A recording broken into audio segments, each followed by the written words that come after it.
Fine. So we move on to the next one, AS11. Since we have some concept of 16 to be completed, so we need to know AS11, then we can do 16. Ready? अच्छा, numbers तो याद है कि क्या क्या पढ़ा अभी था? हाँ जरा बताइए. AS2, AS12. अरे नाम तो बोलो, कुछ कॉमेडी है क्या? नहीं, मैं क्या नंबर खेल रहा है? 2, फिर तेरे को उसके बाद क्या आता है? एक मिनट, नहीं, ऐसा नहीं करते अपन, ऐसा नहीं करते. हाँ, will ask one by one. हाँ भाई, यहां से शुरू करते हैं. नहीं, ऐसा नहीं, ऑर्डर में चाहिए भाई. नहीं, सिखाया ऑर्डर नहीं, इन द डिसेंडिंग ऑर्डर. हाँ सुनिए प्लीज. हाँ बस एक ही बोलो. AS2 inventories. हाँ पीछे. AS9 revenue recognition. AS10 property plant equipment. AS12 government grants. AS14 accounting for amalgamations. हाँ?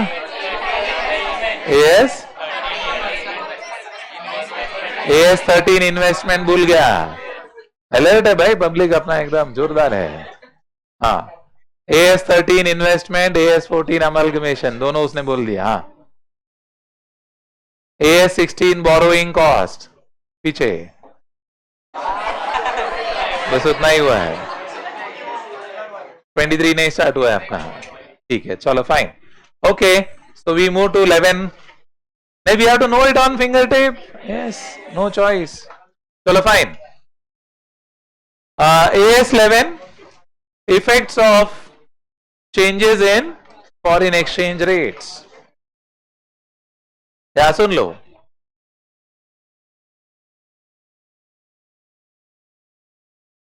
Effects of changes in foreign exchange rates. That's AS11.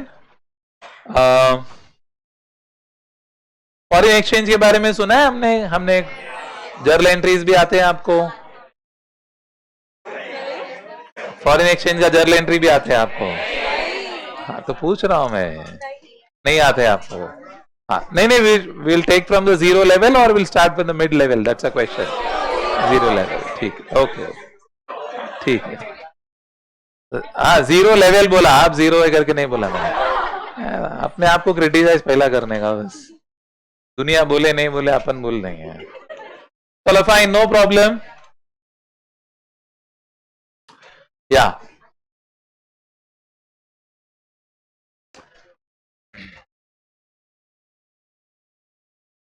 Listen now. तो AS11, that is effects of changes in foreign exchange rates. Effects of changes in foreign exchange rates. Foreign exchange rates is also called as forex rates.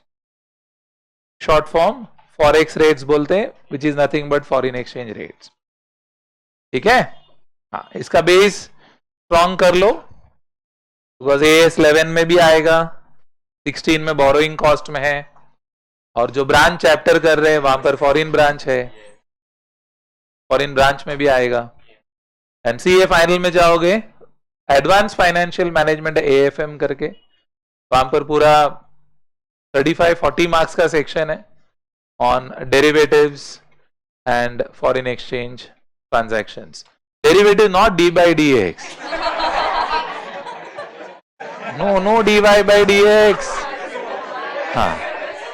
These derivatives are with respect to the stock market, where they do options and futures and options करके section है. Futures and options करके section है. हाँ, वहां पर किस तरह से रेट्स डिसाइड होता है, कैसे रेट्स होता है in the stock market as well as in the foreign exchange market.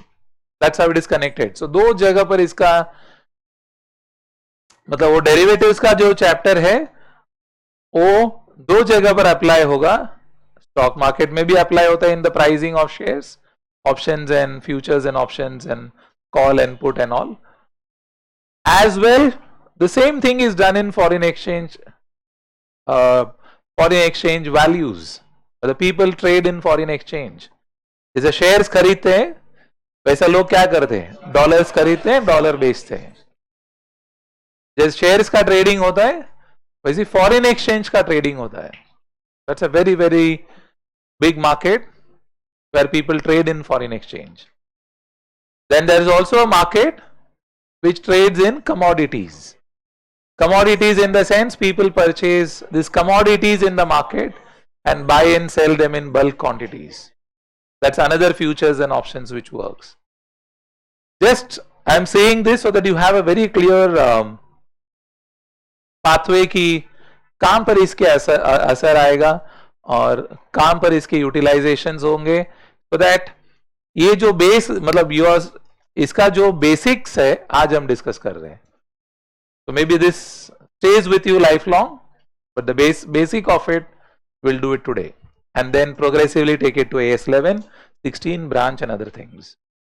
ठीक है, चलो फाइन. तो सबसे पहला, to whom AS11 will be applicable? AS11 will be applicable to all the entities, which deal in forex, that is deal in foreign exchange. Now who will deal in foreign exchange? Maybe you are an exporter, आप goods export कर रहे हैं, या आप importer है, या आप you can say hedge करते हैं, आप hedging transactions करते हैं आप. So it is applicable, broad-based AS11 is applicable to these people, the importers, the exporters, then people who hedge the foreign exchange money. ठीक है, मतलब जैसा मैंने बोला जो लोग डील करते हैं फॉरेन एक्सचेंज में, मतलब डॉलर्स लिया डॉलर बेचा. क्यों लिया क्यों बेचा? बिकॉज हमको डिफरेंस में खेलना है. उसका कोई ना वो इंपोर्टर है ना वो एक्सपोर्टर है, possible. That is how they do it. Now how is AS11 coming into picture here? For that I'll give you the basic definitions so that you are clear with how these words are derived. तो मैं definitions बोल रहा हूं, AS11 में नहीं है इसके definitions, थोड़े base level में बोल रहा हूं so that you get a fair picture of it. Clear है? Like there is a concept called as reporting currency. There is a concept called as reporting currency. Now what is the meaning of reporting currency? This is a very zero level I am starting with, so I'll build one at a time. Now what is the meaning of reporting currency? Word here, reporting currency. So the currency in which the financial reports are prepared. Currency in which the financial reports are prepared is the reporting currency. जो भी currency में आपके financial statements बनेंगे उसको हम reporting currency बोलते हैं. इसका चॉइस आप नहीं करते हो, that choice is done by the country in which you are operating. तो आपका चॉइस नहीं है. अब इंडिया में रह के यू नॉट से कि मैं मेरा फाइनेंशियल स्टेटमेंट डॉलर में बनाएगा. No, it's decided by the laws of those country. तो अगर आप इंडिया में है तो कंपलसरी है कि आपको आपका फाइनेंशियल स्टेटमेंट रुपीस में ही करना है. अगर आप इंडिया में है तो आपको अपना फाइनेंशियल रिपोर्ट जो है वो रुपीस में ही करना है. तो इंडिया के लिए the reporting currency will be rupees. That's point number 1. ये क्लियर है? Next, then comes the next term which is called as the foreign currency. Now what is foreign currency? Any currency other than reporting currency, reporting currency को छोड़ के बाकी सारे currencies will fall under the heading of foreign currency. तो India में तो report rupees में बनेगा, तो इंडिया के लिए तो रुपीज छोड़ के बाकी सब करेंसीज फॉरेन करेंसी में आ जाएगा। तो you may be you say dollar है, यू से पाउंड्स है, यू से येन है, anything you pick it up, commonly this things, तो ये सब जो है all this will follow under the heading of foreign currency. ये क्लैरिटी है? That's why I said I will do it step by step so that आपका एक बार के लिए बेस बराबर बन जाएगा। तो डॉलर बोलो, पाउंड बोलो, यूरोस बोलो, this are very commonly as far as academics is concern questions इसी के ऊपर आएंगे। हाँ, इंटर का जहां तक बात है everything will be in dollars only, so you need not worry about pounds and euros. They kept it very very simple at the inter level, एक ही है डॉलर, वो भी बराबर कर लो, बस हो गया। So you need not worry about it. Clear है? But just an example so you have an idea कि it can be anything other than rupees. Number 2. Number 3. Now what is the meaning of foreign exchange rate? Now foreign exchange rate is the ratio of reporting currency and foreign currency. इसका ratio है। तो foreign exchange rate जो है is the ratio of reporting currency versus foreign currency, इनका ratio है। Now what is the meaning of ratio है? Like I से, आई right here $1 is equal to ₹85. So when I say $1 is equal to ₹85 means I am comparing dollar and rupees. So comparison is nothing but ratio. तो इसका simple सा meaning है, मुझे $1 चाहिए, 85 rupees खर्चा करना पड़ेगा। मुझे $1 चाहिए तो मेरे को आरबीआई में जाना पड़ेगा या बैंक में जाना पड़ेगा, जो लोग फॉरेन एक्सचेंज में डील करते हैं उनको बोलेगा मुझे डॉलर दो, तो बोला 85 रुपीज लाओ, डॉलर लेके जाओ। या मेरे पास $1 है, मैं बोला मेरे पास डॉलर है, मुझे रुपीज चाहिए, तो बोला $1 देगा, 85 रुपीज मिलेगा। This is simplest. प्रैक्टिकली ऐसा नहीं होगा, प्रैक्टिकली थोड़ा सा डिफरेंस रहेगा। ऑब्वियस है ना, मैं लेने जाएगा तो ज्यादा भाव बोलेंगे और मैं बेचने जाएगा कम भाव बोलेंगे, लॉजिकल है, भी होता है ना? Yes no? वो कमाएगा नहीं तो कैसा कमाएंगे वो लोग, डिफरेंस में ही कमाएंगे। बट आपको वो सब नहीं सोचना है। अभी मैंने बोला, आपने सुना और वो डिलीट हो गया, ठीक है? क्वेश्चन करते हो को दिमाग में लगाने, ऐसा थोड़ी करेगा, बैंक तो सेम भाव में लेगा, सेम में बेचेगा तो कमाएगा कैसा, उसी है फाइनल। अभी वो दिमाग नहीं लगाना है। It's very nice they kept it same so you understand the concept of it. Clear है इधर तक? This is the third part, $1 is equal to ₹85। Clear है इधर तक? अभी मैं जर्नल एंट्री में आ रहा हूं, वो तो अपना स्ट्रेंथ है, नहीं है बोलेगा तो नहीं रहेगा वो। हाँ हाँ, समझ में आ रहा है? हाँ, जर्नल एंट्री में आते so that we know how to record it. Suppose on 1st January 2024, 1st January 2024, X Limited purchased goods of $1 lakh from Mickey Mouse Limited। तुमको क्या करना है? Sorry, Mickey Mouse incorporation, Mickey Mouse incorporation and $1 is equal to ₹80। Clear है? तो आपका life simple कर देते हैं। ऑन क्रेडिट, ठीक है? हाँ, जर्नल एंट्री चाहिए किसके बुक्स में? अपन तो इंडिया वाला है.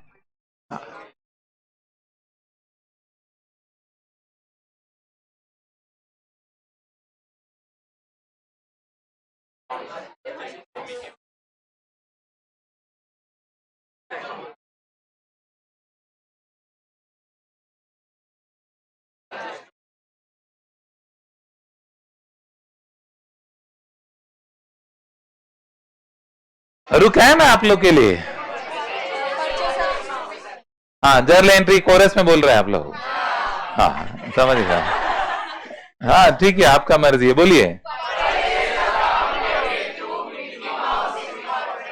Purchases account debit to Mickey Mouse incorporation. बराबर है. कितना में लिखेंगे? 80 lakhs. Can you write it in $1 lakh? No. You cannot write it in $1 lakh because India में the reporting currency is rupees. तो आपको मल्टीप्लाई करके लिखना पड़ेगा. ये बात समझ में आ रहा है? कंफ्यूजन? किसी को डाउट? प्रॉपर? Not proper? हाँ तो good. No, you understood. Good, nice. आगे बढ़े. धीरे धीरे लेवल बढ़ाएंगे. 1st February paid $40,000 to Mickey Mouse Corporation. $1 is equal to 85.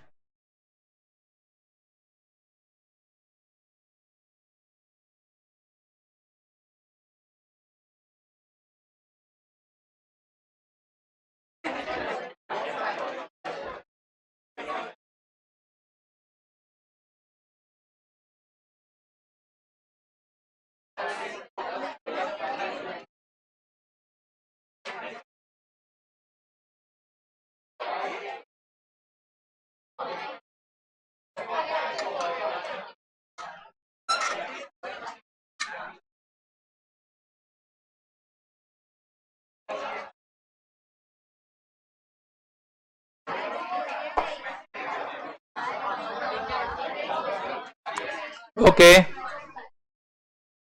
बोलिए. रेडी है? हाँ बोलिए, क्या लिखना चाहिए? Mickey Mouse incorporation account debit to bank. To bank नहीं आएगा. फॉरेक्स लॉस हो गया. ये लोग बोले फॉरेक्स लॉस हो गया, तो क्या लिखने का? Forex loss. Forex loss debit. क्या करना चाहिए? मल्टीप्लीकेशन तो बोलो. पहला कौन सा अमाउंट लिखने वाले हैं? बैंक. बैंक सेफर है ना. हाँ, $40,000 इंटू 85, 34 lakhs. बराबर है. हाँ, और मिकी माउस इनकॉर्पोरेशन को क्या करने का? डेबिट करना पड़ेगा. तो $40,000 इंटू 80 से डेबिट करना पड़ेगा. तो कितना? 32 लाख. ये 2 lakhs का लॉस हो गया. क्यों ऐसा किया आपने? अच्छा, एक्सचेंज में लॉस हो गया आपको. समझो, ये लॉस को नहीं रिकॉग्नाइज करते तो क्या होगा? हाँ, ये कुछ बोल रहे हैं reason.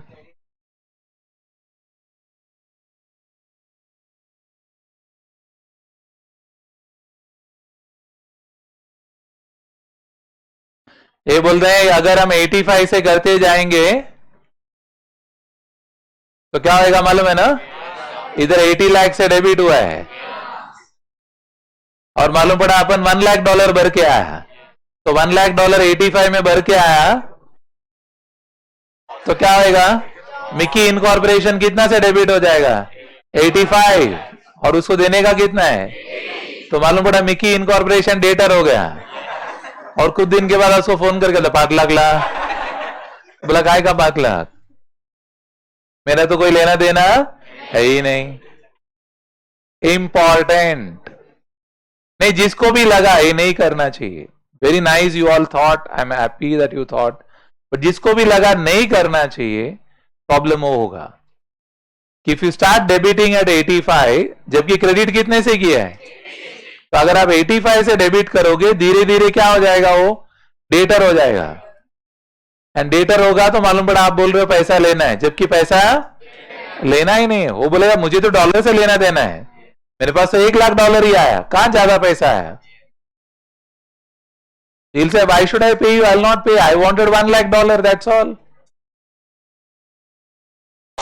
Clarity, confusion, pakka, sure all of you. Very nice. 31st March आ गया.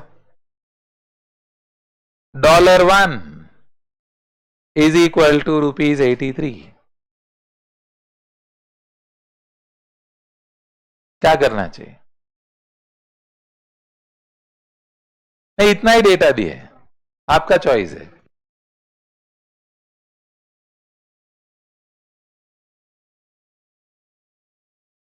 बोलिए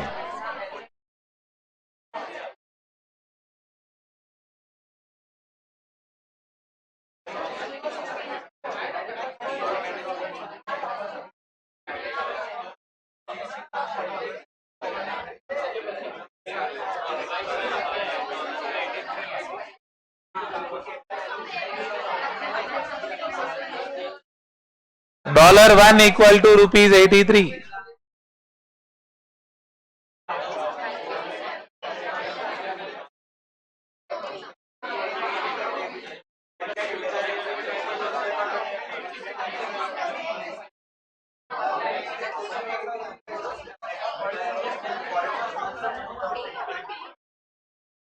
ओके बोलिए काउंटर क्लोज हाँ fine fine fine fine counter close हाँ बोलिए एनीबडी वांट्स टू आंसर किसी को कुछ बोलना है हाँ चलो she is saying I will tell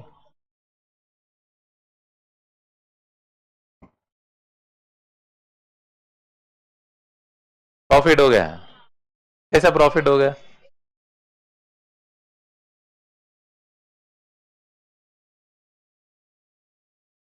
she is saying profit हो गया मुझे हमने से प्रॉफिट हो गया कोई एग्री नहीं कर रहा है प्रॉफिट हो गया अच्छा फर्स्ट बेंच वाला बुला रहे हैं नहीं बुला रहे हैं लॉस है ये बोलते हैं लॉस हो गया हमको कैसा लॉस हो गया ये बोल रहे हैं 80 पे करने का था क्योंकि जब भी हमने सामान लिया था तो क्या प्राइस में था डॉलर का प्राइस 80 और $1 लाख था ना 1 लाख में से कितने का रीपेमेंट किया है अभी भी कितना देने का बाकी है 60 अभी तक $60,000 देने का बाकी है और हमने जब भी लिया था 80 रुपीज का ही भाव था अभी क्या हो गया 83 तो ओवरऑल अपने को क्या प्रॉफिट हुआ है कि लॉस हुआ है लॉस अभी क्या करने का लॉस हो गया कि हो सकता है तो क्या करने का रिकॉग्नाइज करने का कि नहीं करने का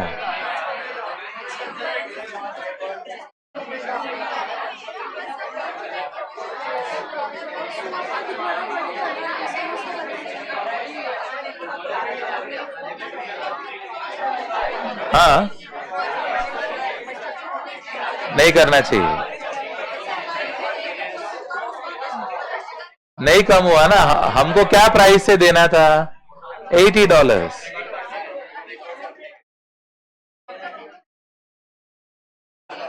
हाँ हाँ हाँ तो हमारा लॉस ज्यादा होता था अभी 83 हो गया, अभी भी मेरा लॉस है।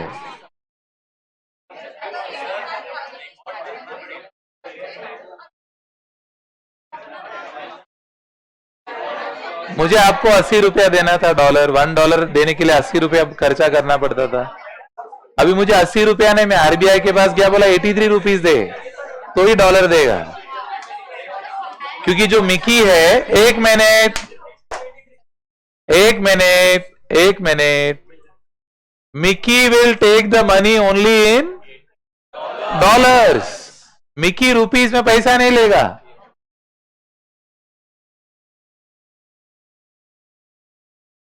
मैं वही बोल रहा हूं, मिकी बोलेगा मुझे डॉलर ही चाहिए। जब मैंने मिकी से सामान लिया था तो मैंने मिकी को क्रेडिटर क्या रेट से क्रेडिटर बनाया था? 80।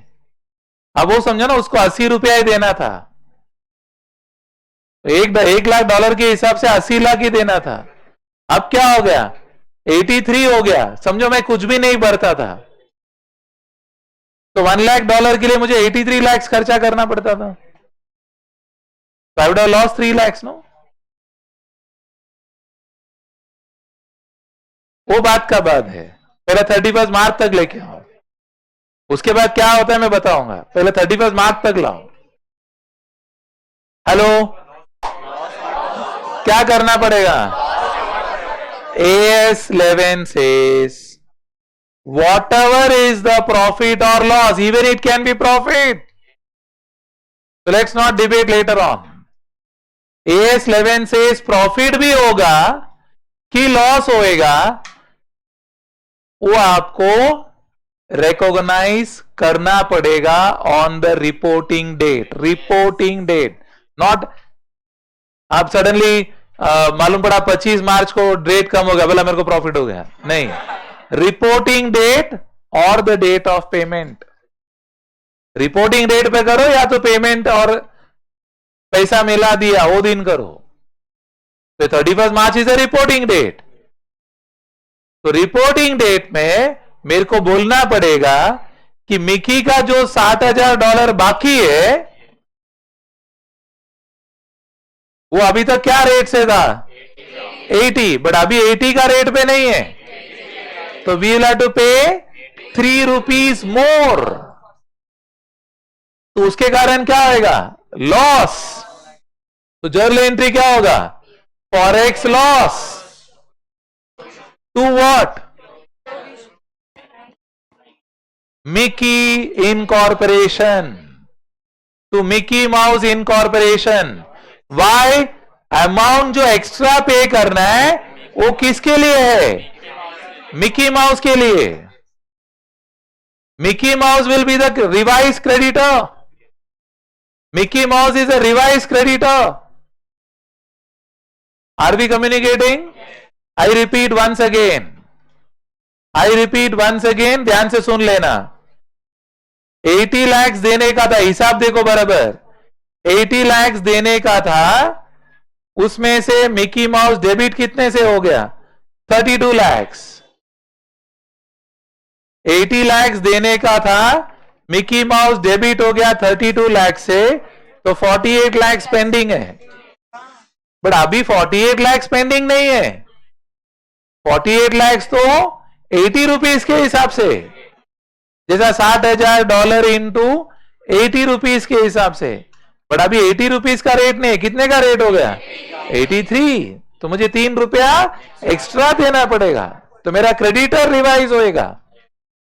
तो the entry will be forex loss, forex loss account debit bracket 83 minus 80 into $60,000. That will be 1,80,000 to Mickey Mouse Incorporation, 1,80,000. एक minute, let me finish, then we'll take doubts. Are we clear on it? तो Mickey mouse का balance revise होएगा। तो जो लोग भी balance sheet देखेगा उसको मालूम पड़ेगा कि मिकी को अभी 48 लाख नहीं देना है, 48 लाख प्लस 180 बढ़ गया, 49,80,000 And does it make sense? Yes. How did it come to that? $60,000 into 83 कर दो तो 49,80,000 है. तो जो लोग भी फाइनेंशियल स्टेटमेंट पढ़ते हैं उनको लगे हाँ भाई ये बराबर लग रहा है. कम्युनिकेटिंग, ध्यान है. This is very very important. This is a provision of AS 11. So you don't have a choice. अगर डिबेटेबल भी है, कुछ लोग बोले नहीं नहीं भरा थोड़ी है. यस वैलिड, नहीं भरा है. तो कुछ लोग बोले भरा नहीं है, लॉस कहां है. परफेक्ट. क्या ये मालूम पड़ा 83 नहीं था, इसके जगह पे 75 हो गया, तो बोले प्रॉफिट. तो कुछ लोग बोले प्रूडेंस इफेक्ट हो रहा है, प्रॉफिट थोड़ी हुआ है, प्रूडेंट नहीं है. AS 11 बोल रहा है डिसीजन. प्रॉब्लम है, कंफ्यूजन है, मैं बोलेगा क्या करना है. तो it is saying whether there is a profit और लॉस ड्यू टू दिस. इसको बोलते हैं ट्रांसलेशन. क्या बोलते हैं? Translation on the reporting date पे जो भी ट्रांसलेशन पे प्रॉफिट और लॉस होगा उसको रिकॉग्नाइज करना है. क्लियर है? Got my point? एक minute, let me finish off. Are we clear on it? Proper? अभी जरा ध्यान से सुन लेना. अभी जरा ध्यान से सुन लेना. मालूम पड़ा 15 अप्रैल हो गया. 15 अप्रैल हो गया और ये डॉलर का प्राइस हो गया 82 रुपीस और हमने फुल सेटलमेंट कर दिया. हमने मिकी को फुल सेटल कर दिया. तो क्या जर्नल एंट्री पास करेंगे? अरे अमाउंट के साथ डिसाइड करो. तुम मेरे साथ गेस मत करो, अमाउंट के साथ जर्नल एंट्री लिख लो एक बार एंड बोलो मुझे.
Okay done. हाँ fine. Counter close, counter close, counter close. अभी सबसे पहला फुल सेटलमेंट मतलब कितना पैसा भरा? फुल $60,000 भर दिया. बिकॉज फुल सेटलमेंट मतलब इसके बाद कुछ भरने का. नंबर 1 फैसला. नंबर 2, अब आपको डिसाइड करना है कि प्रॉफिट और लॉस हुआ है. तो प्रॉफिट और लॉस के लिए किसके साथ कंपेयर करेगा? 82 को किसके साथ करना है? हाँ 83 के साथ करना है कि 80 के साथ करना है? Now the new rate is, reporting date में हमने रिवाइज कर दिया, तो सब कुछ कंपेयर किसके हिसाब से होगा? तो 83 में रिवाइज करके रखा है, भरा कितना? तो ₹1 का प्रॉफिट हो गया. क्लैरिटी?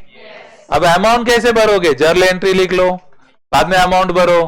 क्या लिखेंगे हम?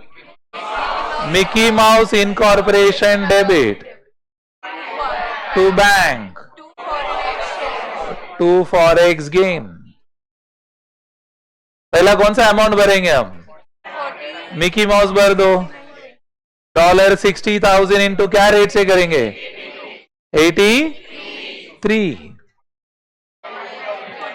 83 ना. क्यों 83 मालूम पड़ा क्या? क्योंकि मिकी को कितने से क्रेडिट करके रखा है? 83. कैसा 83? पहला 80 से किया, फिर 31 मार्च को और एक क्रेडिट किया. पहला 80 से किया था, फिर 31 मार्च को और एक ₹3. तो टोटल क्रेडिट 83 का हो गया ना. तो डेबिट भी कितने से करना पड़ेगा? तो ही मिकी माउस बंद होएगा. तो कितना होएगा? 49,80,000 ये पहला भर दो, फिर किसको भरेंगे? बैंक। बैंक से तो कितना पैसा जाने वाला है? 82 के हिसाब से जाएगा 49,20,000 टू गेन कैसा है 60 83 रुपीज माइनस 82 रुपीज,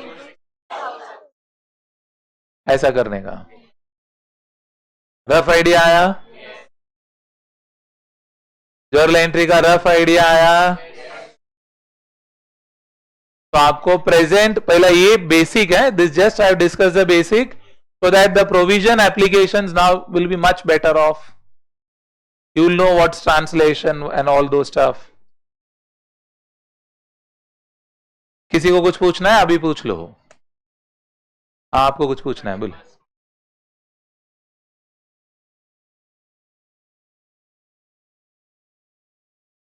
ये बोल रहा है डॉलर का रेट क्या लेना चाहिए?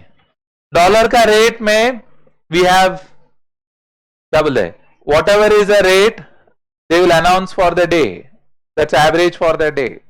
Whatever is the average for the day that you will get from the RBI list. और कुछ? डन? हम बोलिए। हाँ सेम है ना, हमने बुक्स क्लोज किया 31 मार्च को, तो 1 अप्रैल को वही कैरी फॉरवर्ड होएगा, वही करना पड़ेगा। हाँ 1 अप्रैल को फ्लक्चुएट हो तो क्या कर सकते हो? वैसे तो रोज फ्लक्चुएट होता है, रोज फ्लक्चुएट होता है, तो क्या करेगा? हाँ बोलिए। डॉलर का रेट, एक मिनट, डॉलर का रेट तो रोज फ्लक्चुएट होता है, लेकिन हमारा क्या लेना देना है? मैं भरूंगा तो कुछ देखूंगा मैं, या रिपोर्टिंग डेटा है तो मैं रिवाइज करूंगा, रोज रोज का थोड़ी करेगा। What my point? क्लियर? हाँ आपका कुछ डाउट है?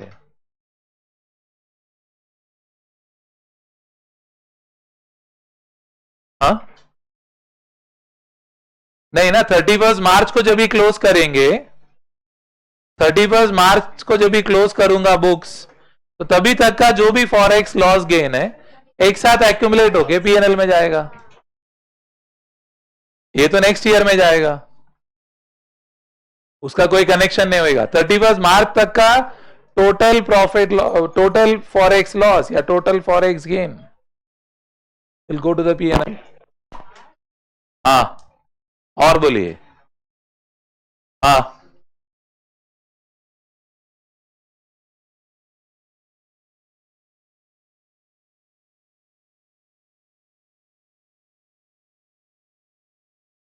क्यों? Financial statement is as on 31 March, so report for 31 March, that's it.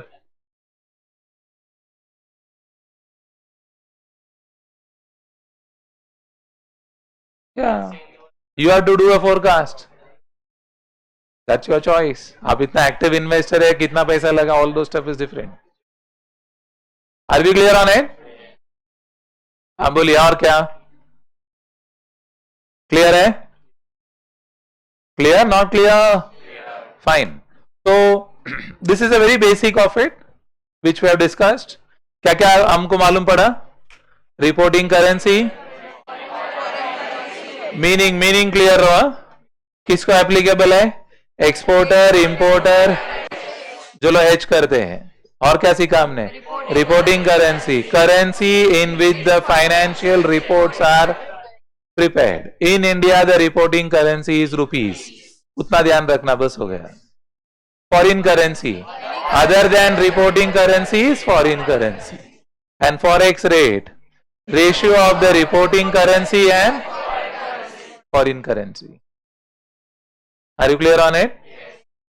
Third thing is whenever you are making payment to the debtor, whenever you are making payment to the creditor or receiving money from the debtor, तो उस समय में जो भी profit और loss होगा किसके कारण? Fluctuation in foreign exchange rate, इसलिए वर्ड है fluctuation in foreign exchange rate, then that profit or loss is transferred to forex loss or forex gain, and that will finally go to P&L. ये provision है. फिर on the reporting date, the debtor, the creditor needs to be translated at the closing rate. इसको क्या बोलते हैं हम? What is closing rate? The rate on the balance sheet date, rate on the reporting date. That's a closing rate बोलते हैं. Clear? समझ में आ रहा है आपको? आगे बढ़े. इधर तक सेटल्ड है तो 2 टर्म एक्स्ट्रा बोलूंगा मैं. Start? Fine. The next, shifting to the next level now. We have terms that is called as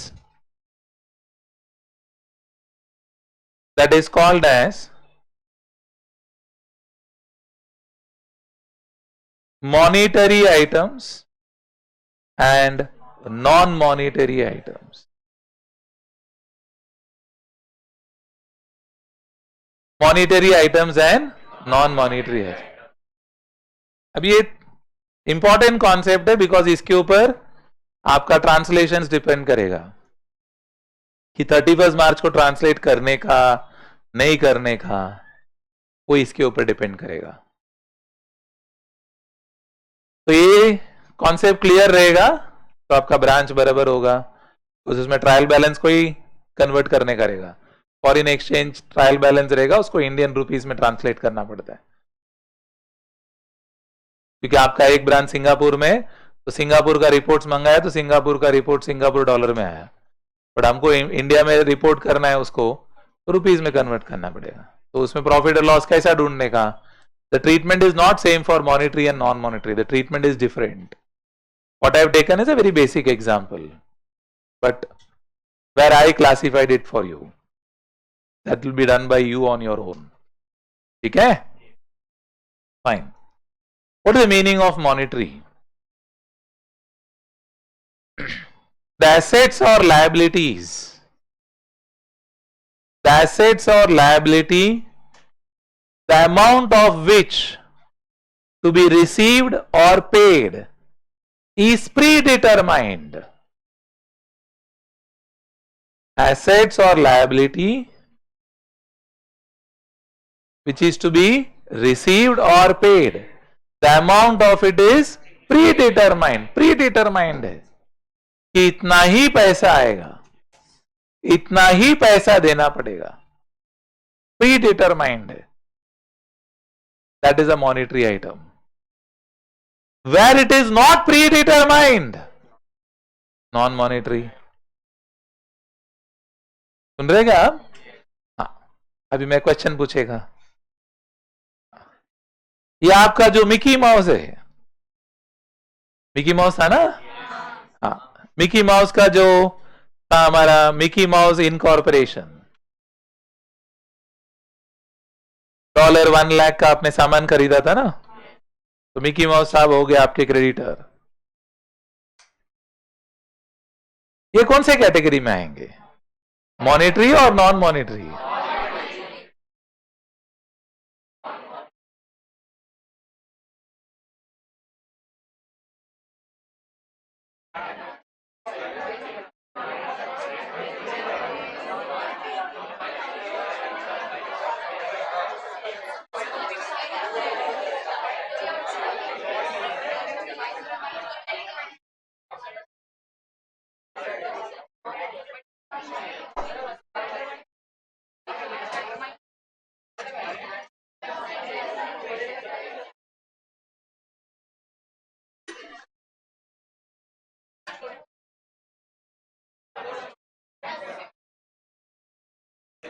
okay, done हो गया. Counter close.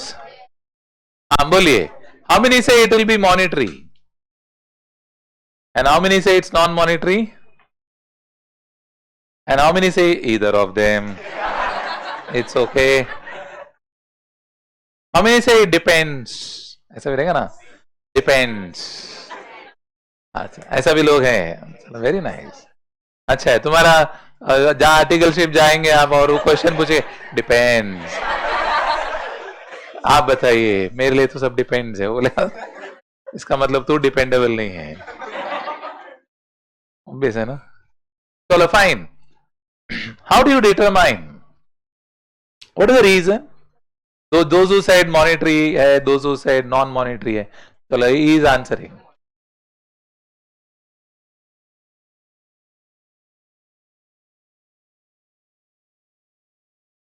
ये बोलते हैं सर मिकी माउस जो है उनको जो पैसा देना है वो तो फिक्स्ड है, $1 lakh is $1 lakh. Very obviously कहा मिकी माउस का कोई वैल्यू चेंज हो रहा है, मिकी माउस जो का इनकॉर्पोरेशन है उसको $1 लाख देना है, मेरे को मालूम है मेरा लायबिलिटी $1 लाख है, खत्म हो गया बात, फिक्स्ड हो गया, इसलिए मॉनिटरी है। तो पार्टनर बोलता नहीं,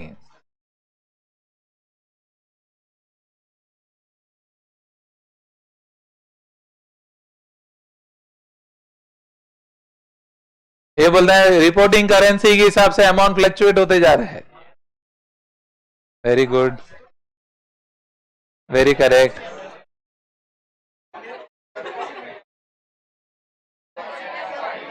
किसके पर्सपेक्टिव से सोचना है हमको? नहीं नहीं, एक मिनट एक मिनट एक मिनट एक मिनट एक मिनट एक मिनट एक मिनट, मैं बोलेगा ये कॉन्ट्रैक्ट में व्हाट इज द कमिटमेंट, हाँ मैं पूछे डॉलर, ये कॉन्ट्रैक्ट का क्या कमिटमेंट है, $1 लाख, पीरियड। ये कॉन्ट्रैक्ट का कमिटमेंट कितने का है, $1 lakh. This when you talk of a foreign contract, it has to be expressed in dollars. Rupee is not a universal currency. Rupee is still not a universal currency. Maybe down the line, maybe happening, or partly it has happened. But still, rupee is still not the universally accepted currency, number one. Number two, this is a foreign contract. And that foreign contract is expressed in terms of foreign currency. जब हम dollar, जब भी हम contract sign कर रहे हैं तो हम बोल रहे हैं मेरे को तेरे से $1 लाख का माल चाहिए, मेरे को तेरे से $1 लाख का माल चाहिए, तो बहुत क्लियर रही है कि $1 lakh is a fixed commitment. बढ़ते वक्त आपके देश में क्या हो रहा है, उससे कमिटमेंट में कोई चेंज नहीं है, उससे कमिटमेंट में कोई चेंज नहीं है। नहीं, एक minute, this is why this concept is critical. बहुत लोग कंफ्यूज रहते हैं क्योंकि ये दोनों साइड से सोचते हैं, वो करेंसी, फॉरेन करेंसी से भी सोचते हैं, रिपोर्टिंग करेंसी से भी सोचते हैं, कुछ लोग सिर्फ एक ही सोचते हैं, कुछ लोगों को मालूम है ये डिबेटेबल है। बट हमको क्लियर होना चाहिए, जब हम फॉरेन कॉन्ट्रैक्ट्स की बात कर रहे हैं तो it is expressed in foreign currency. ये अगर आपने मिस्टेक कर दिया तो आपका पूरा ट्रीटमेंट चेंज हो जाएगा, क्योंकि इनका treatment in accountancy is different, north pole south pole, इसका ट्रीटमेंट अलग है, इसका ट्रीटमेंट अलग है, इसमें जो करना है इसमें नहीं करना है। तो क्लासिफिकेशन में जरा भी मिस्टेक करोगे तो नहीं होगा। ऑफ कोर्स इंटर लेवल पे मैं बोल दूंगा ये 5 आइटम है इधर आएगा, ये 2 आइटम 5 आइटम इधर आएगा, उस उतना बायड भी कर लिया आपका इंटर तो निकल जाएगा। Inter is very structured that way, they very kind, they are kind, at least till now they are super kind. So तो जो भी 3-4 चीज है मैं बता दूंगा, देख यही है तो अपना दिमाग मत लगा, इसका ट्रीटमेंट मॉनिटरी के हिसाब से कर दे, इसका नॉन मॉनिटरी के, तो भी आपको तकलीफ नहीं होगा। But you want to really do it with the logical, then the perspective has to be, ये क्लासिफाई करते वक्त किसके बेसिस पे करना है, फॉरेन करेंसी। ये भी अगर आप क्लियर है तो आपको कंफ्यूजन नहीं होगा। मेरा जो लायबिलिटी है, मेरा जो एसेट है, वो किस में है? डॉलर में। मैंने माल बेचा है, समझो ना, मैंने माल बेचा है डोनाल्ड डक को, तो मैंने डोनाल्ड डक को बोला, डोनाल्ड ट्रंप को नहीं बोला। हाँ, डोनाल्ड डक को माल बेचा है मैंने। हाँ, तो डोनाल्ड डक को माल बेचा हमने, $2 लाख का माल बेचा, तो मेरे लिए एसेट क्या है? $2 लाख। खत्म। I am bound to receive $2 lakh. $2 lakh आने के बाद इंडिया में क्या प्राइस है, उससे कॉन्ट्रैक्ट का कोई लेना देना नहीं है। ऐसा नहीं कि इंडिया में डॉलर का भाव 200 रुपया हो गया तो डोनाल्ड डक मिलना से अभी इंडिया में 200 हो गया क्या? अपना तो 80 का बात हुआ था, अभी अपना 80 का बात हुआ था, तो ऑब्वियसली 2 लाख के हिसाब से यू अंडरस्टैंड, 1.6 करोड़ है, अभी यही देखो 200 हो गया, तो तू 4 करोड़ कमाएगा। कम कम कम कम। इट्स वेरी नहीं, be very crystal clear on those things. That's why I am saying, 1 minute, इसलिए मैं बोल रहा हूं जो चीजें हैं एकदम क्लैरिटी होना चाहिए, to the knock, that's it. तो इसमें क्या एग्जांपल्स आएंगे? योर डेटर, योर क्रेडिटर, सुन रहे? Loan taken, loan given. 4 example बायात कर लो, आपके सारे क्वेश्चंस ऐसे ही बेस्ड हैं। Are you getting my point? That's a monetary part. एक मिनट, पहला मॉनिटरी फिक्स करो यार, बाद में हम नॉन, पहले इसको तो खत्म करो, फिर उसका एग्जाम्पल भी आएंगे, ट्रीटमेंट भी आएंगे, फलाना डिंगला, ऑल दोस विल हैपन। पहले ये फिक्स कर लो, क्या क्या है? डेटर, क्रेडिटर, आपके सब प्रॉब्लम्स इसी में घूमेंगे, तो will move around this only. And very well, now we have also seen, अभी मैंने जो जर्नल एंट्रीज लिए डेटर क्रेडिटर का ही था, तो हमने क्या किया? 31 मार्च रिपोर्टिंग डेट आया, ट्रांसलेट करो, ट्रांसलेट करो तो उसको रीवैल्यू करो। हेलो, तो पेमेंट रिसीव किया, पेमेंट दिया, फॉरेक्स गेन हो गया, लॉस हो गया, ट्रीट कर लो। क्लियर? समझ में आ रहा है? ये क्लियर? मॉनिटरी क्लियर है क्या? हो गया रजिस्टर 4, इंटर, डेटर, बस इसी में घूमेगा सब क्वेश्चंस। उनका टिपिकल फॉर्मेट है कि ऐसा ही हम पूछेंगे, तो आपको मालूम होना चाहिए उस तरह के क्वेश्चंस काफी प्रैक्टिस होने चाहिए आपके। अच्छा, नॉन मॉनिटरी में आ जाओ, क्या है? What is non monetary? The fixed asset. Fixed asset, how does a fixed asset become a non-monetary? I have purchased a machinery for $1 lakh.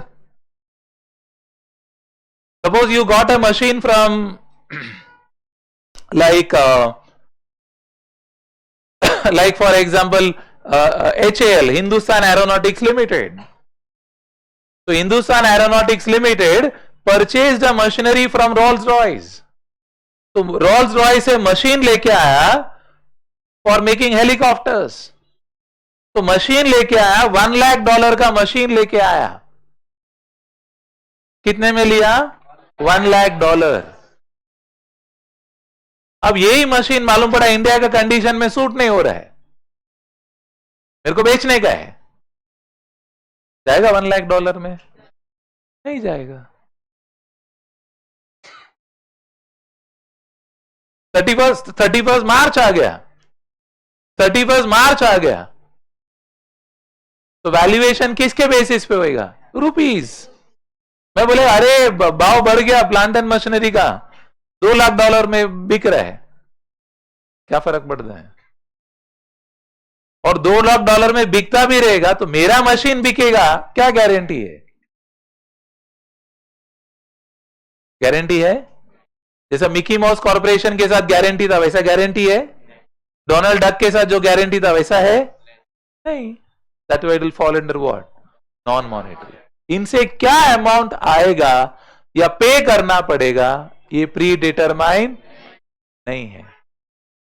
Rawls Roy dozen assure कि तू मेरे से मशीनरी लेके गया $1 लाख का, तो आके कभी भी दे देना, मैं तेरे को $1 लाख दूंगा.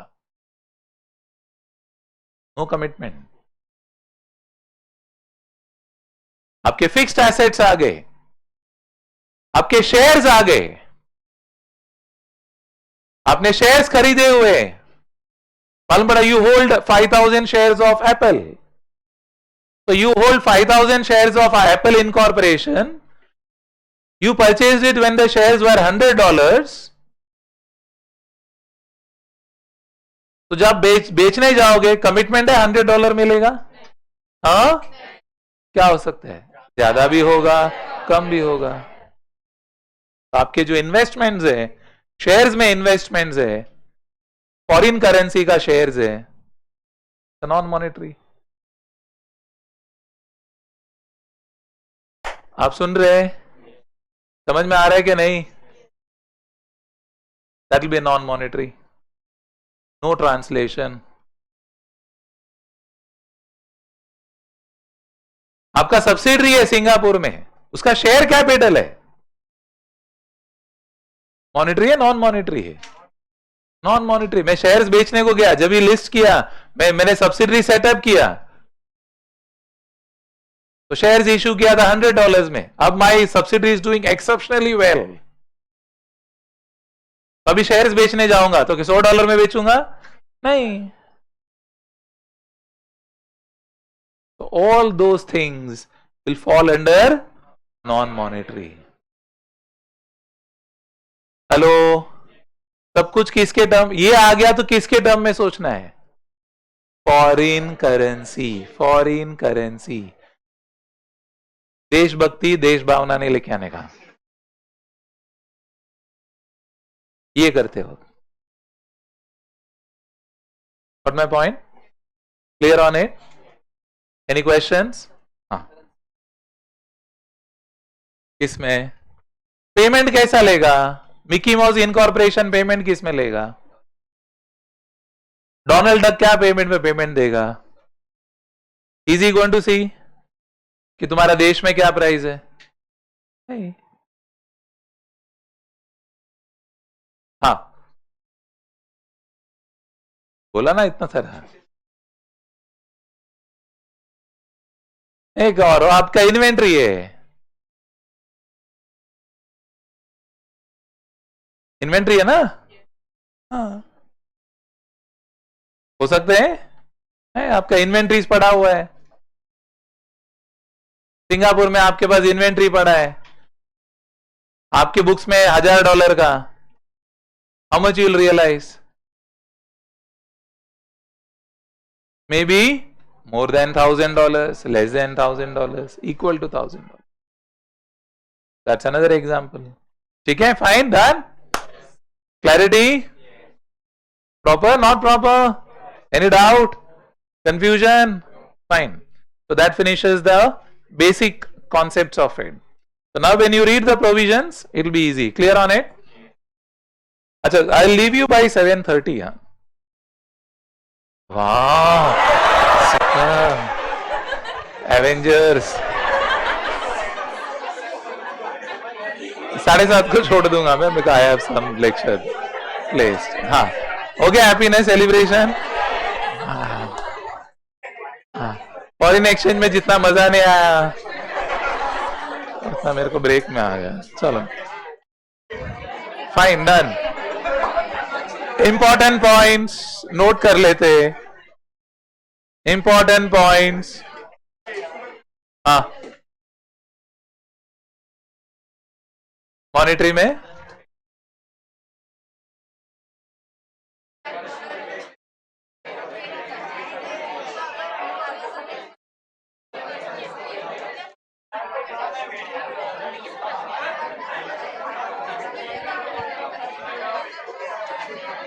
$1 लाख कहाँ फिक्स तो मिलेगा ऐसा जरूरी है? कहाँ जरूरी है? मशीन लिया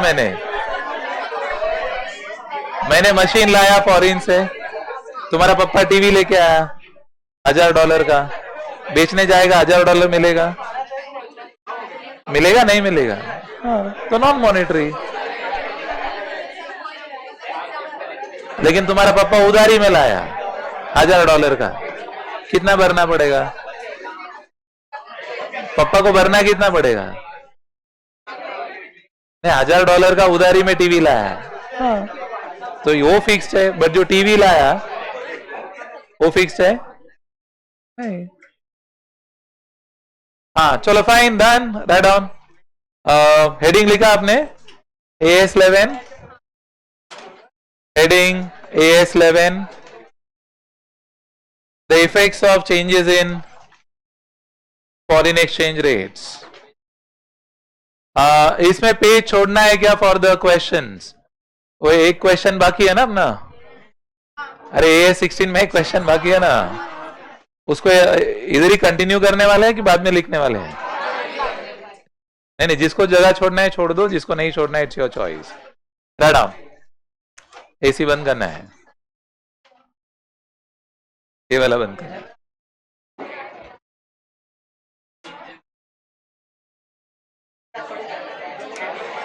फाइन, ओके, चलो राइट डाउन। हाँ, part one heading, come on, part 1 heading, important terms. Part 1 heading, important terms. Important terms.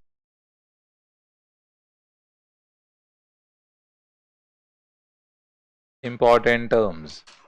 That, underline next line. Right on. Point number 1. Foreign exchange transactions. Point number 1. Heading, foreign exchange transactions.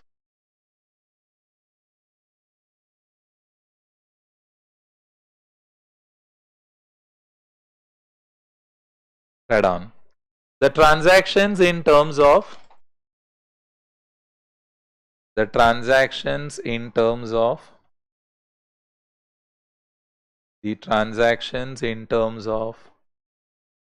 foreign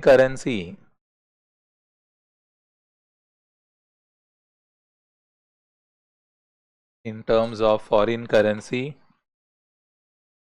are called foreign exchange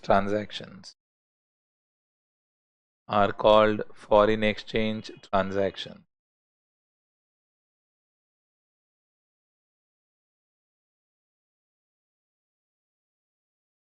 बराबर। Point number 2. Monetary items.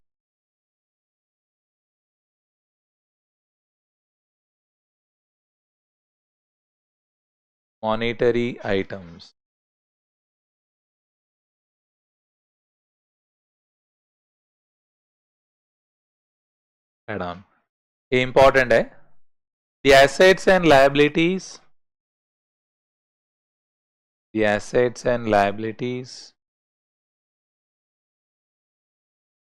To be received or paid.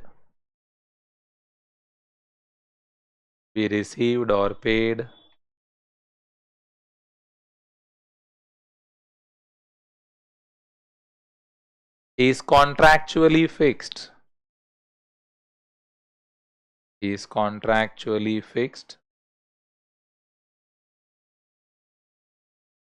Or it is predetermined.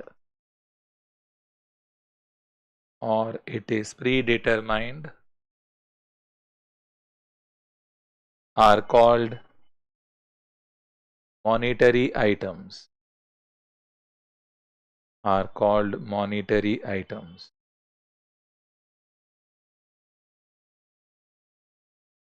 Full stop.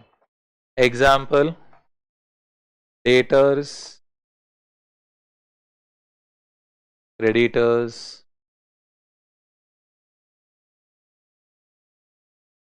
loan taken, loan given,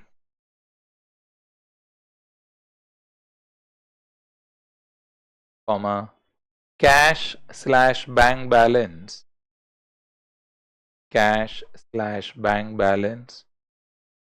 in terms of foreign currency.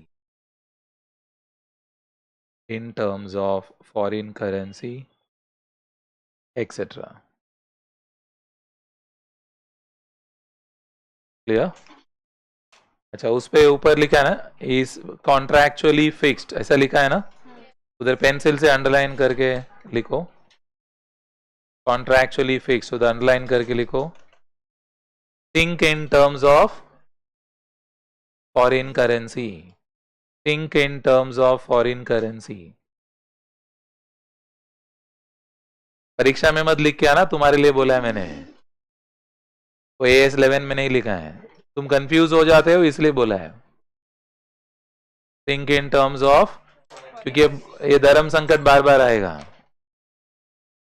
Next point number 3,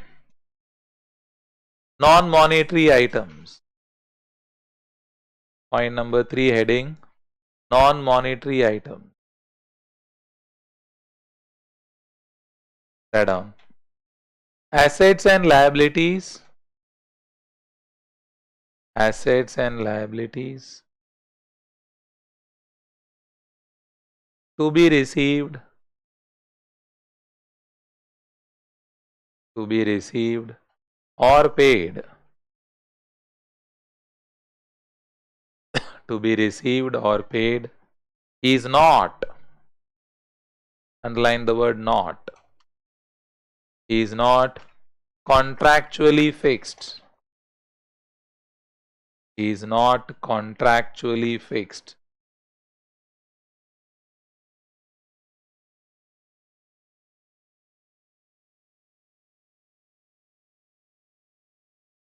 Slash, it is not predetermined. Slash, it is not predetermined.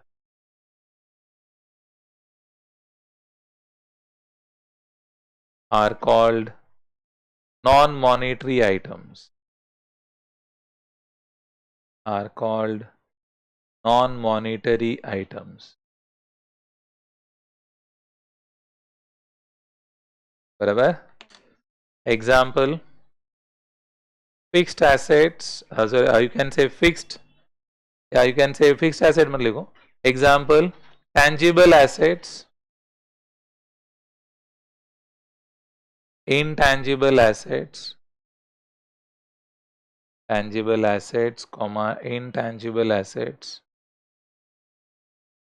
equity shares,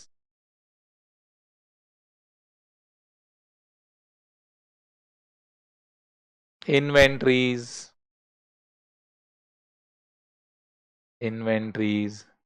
etc. Clear है इधर का? Got or no? Confusion? Next. Point number 4. Spot rate. Point number 4 heading spot rate. Spot rate. Write down. The foreign exchange rate. The foreign exchange rate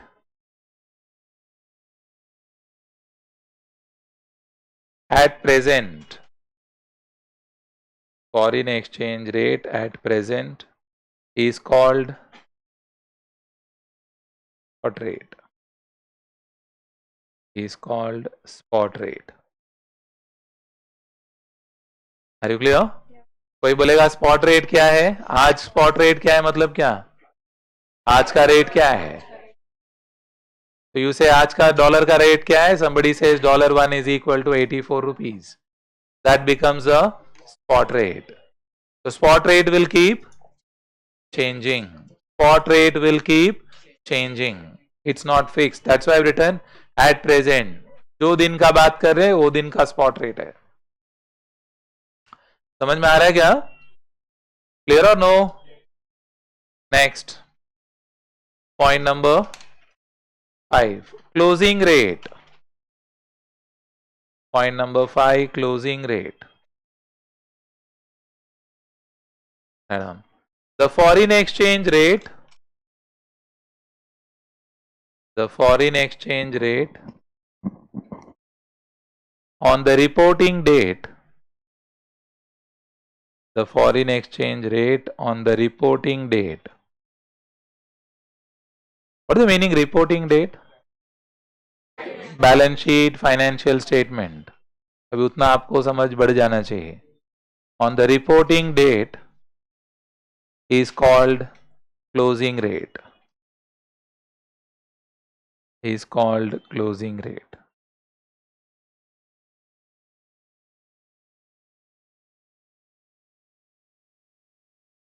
Next, point number 6.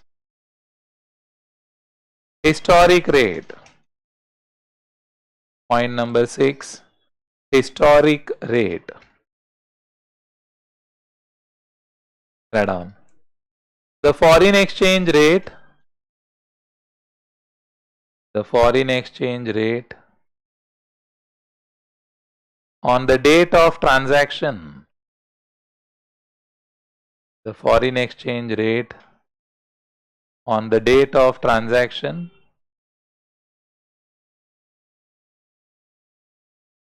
is called historic rate.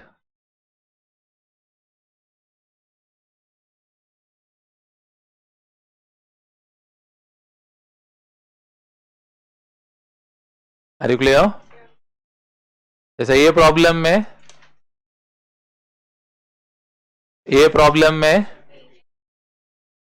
समझो हम 1 फरवरी को आ गया. सुन लेना carefully. मैं 1 फरवरी को पूछ रहा हूं. तो 1 फरवरी को पूछ रहा, जस्ट एक क्लियर अंडरस्टैंडिंग के लिए कर रहा हूं मैं. तो 1 फरवरी को इफ आई आस्क कि भाई what is the spot rate, तो क्या जवाब दोगे? स्पॉट रेट क्या है? बोलो 85. बिकॉज 1 फरवरी को हमने जब भी डील किया, मतलब जो डेट है 1 फरवरी, वो दिन का रेट है 85. Are we clear on it? Good. What is the historic rate? 80. Because transaction कभी हुआ? 1 जैन को. तभी historic, that is the date of transaction में 80 रुपया था. समझ में आ रहा है क्या? एंड क्लोजिंग रेट क्या है? That's on the date of balance sheet, the financial statement, the reporting date. Clarity है तीनों में? Confusion? हाँ बोलो.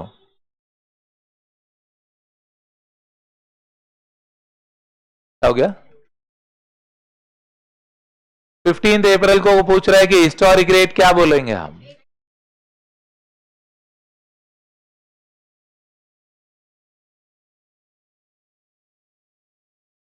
सोच लो. मैं रुका है मतलब मैं आपको सोचने को बोल रहा हूं.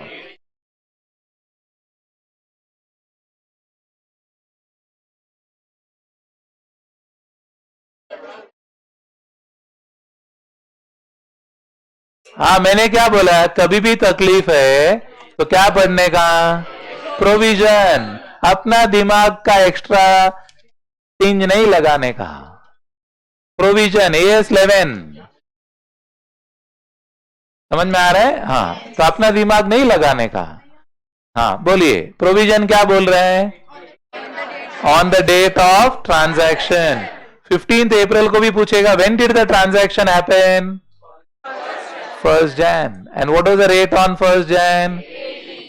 Simple. Got my point? Always provision. Don't debate. हाँ प्रोविजन नहीं समझ में आ रहा है वो अलग बात है, लेकिन जो भी फैसला होगा प्रोविजन के हिसाब से होगा. Got the point? Fine. So that is the terms. Are we clear on it? चलो part 2 heading.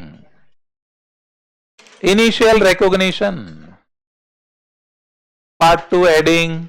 Initial recognition. हाँ किसी को डाउट है कुछ पूछ सकते हैं आप बिफोर वी कंटिन्यू. वो हमने बहुत कुछ डिस्कस कर लिया हुआ एग्जाम्पल से.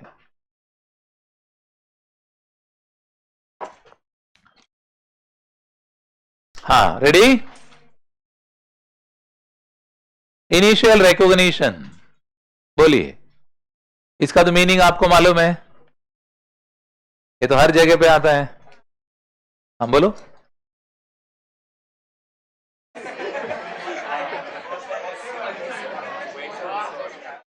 The फर्स्ट टाइम अपना बुक्स में पैदा हो रहा है वो, तो क्या रेट में वो पैदा होगा? बोलो 80। कौन सा डेट में पैदा हुआ? हाँ, मैं अपना वाला मिकी माउस का एग्जाम्पल में चले जाऊं। कभी पैदा हुआ? 1 जैन को पैदा हुआ। और हमने कौन सा रेट पे रिकॉर्ड किया? And what is 80? कौन सा डेट का बात कर रहे हैं हम? 1 जैन। 1 जैन कंट्रोल। 1 जैन को ही खड़ा है, बोलते हिस्ट्री हो गया। तुम अभी तक कुछ किया नहीं, बोलते I am a historical figure. What historical? Nothing happened till now. You got my point? You have to be very, very careful with your words. That's why when I'm telling you, I'm conscious of the example I'm giving you. But there's no confusion, there's clarity. So let's repeat that. कौन सा date में transaction हो रहा है? तो recognise कभी होगा? First time. और क्या रेट से आपने जर्नल एंट्री पास किया? So what was 80? Spot rate. So the initial recognition is at the spot rate. This is what is done in 90% of the cases. But AS11 also gives you an option of recognizing at the average rate. किस पे recognize करने दे रहा है? Average rate. Average rate मतलब the average of the weekly rates. जो भी आपका week है उसका एवरेज कर सकते हो आप, जो भी वीक का एवरेज कर सकते हैं, अलाउड है। बट उसमें इतना ही कंडीशन है कि आप एवरेज कब पिक कर सकते हो? जब आपके रेट्स में ज्यादा फ्लक्चुएशन नहीं है, ऑलमोस्ट सेम है, बहुत स्टेगनेंट है, ऑलमोस्ट सेम है। तो बोला अगर ऑलमोस्ट सेम है तो यू टिपिक द एवरेज। इसलिए majority of the business transactions happen at the spot rate. It's always at the spot rate, because जो मिकी इनकॉर्पोरेशन है उसके साथ कॉन्ट्रैक्ट भी जो बनेगा या इनवॉइस भी जो आएगा वो मैं स्पॉट रेट पे रिकॉग्नाइज करूंगा। Are you clear? हाँ, तो डेट के साथ क्लैरिटी रखो आप। 1 जैन को ट्रांजैक्शन हुआ तो रिकॉग्नाइज कभी होगा? वो दिन क्या रेट था? 80। वो रेट को क्या बोलेंगे? तो मतलब initial recognition is happening at what? What is other option? Average, but provided it is stable. Clear? हाँ, रीड कर लो। दैट्स व्हाई आई सेड वो एग्जांपल में इतना कुछ मैंने डिस्कस किया ना, अभी उसको प्रोविजन बना के दे दूंगा मैं। बोलिए क्या लिखा है? Initial recognition A, spot rate on the date of B. If the exchange rates are relatively stable, weekly/monthly average rates can also be used. Are you clear? समझ में आ रहा है क्या? मालूम पड़ा आपके पास फुल टाइम अकाउंटेंट नहीं है जो रोज रोज एंट्री पास करेगा। वो हफ्ते में एक दिन आता है या महीने में एक दिन आता है, एज अ स्पेशलिस्ट है वो। सुन रहे हैं क्या?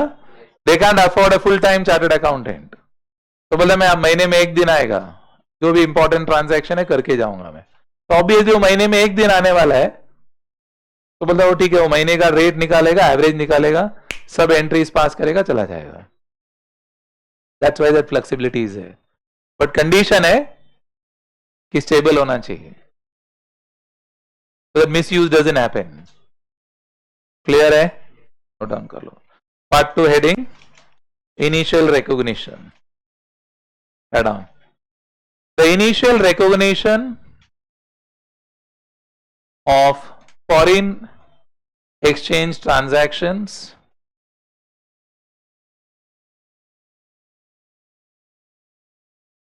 the initial recognition of foreign exchange transactions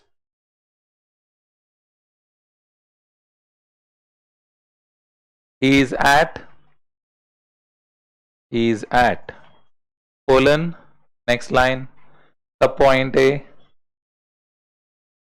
spot rate on the date of transaction, spot rate on the date of the transaction, spot rate on the date of the transaction. Pencil से bracket, pencil से bracket में लिख के रखो, Mickey incorporation, Mickey Mouse incorporation, date of transaction 1st January,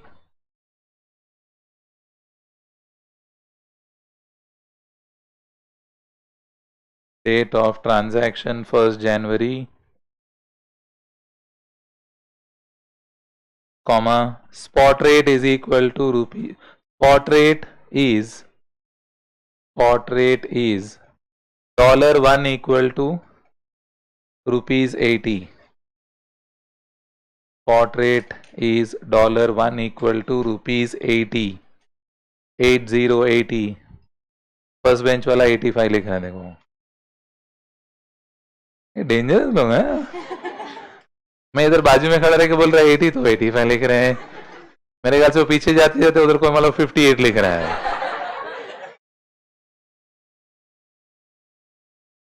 है ना, dangerous है। मैं ऐसा एकदम, मेरे को लग रहा है तुम बराबर सुन रहे हैं, ऐसा मैं थोड़ा सा हैप्पी हो जाता सुन रहे हैं तो ऐसा कुछ हो जाता, नहीं एंटीना ये कुछ गड़बड़ कर रहा है, चलो कोई बात नहीं, clear on it, done.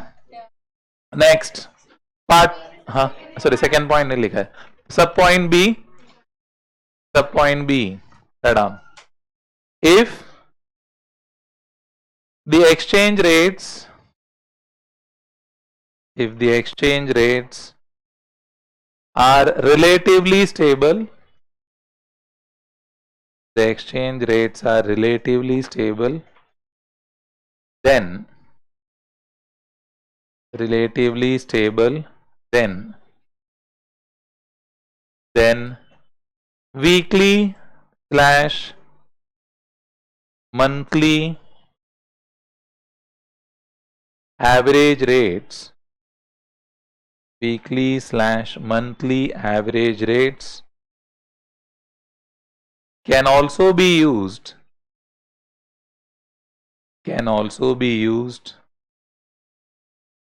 to convert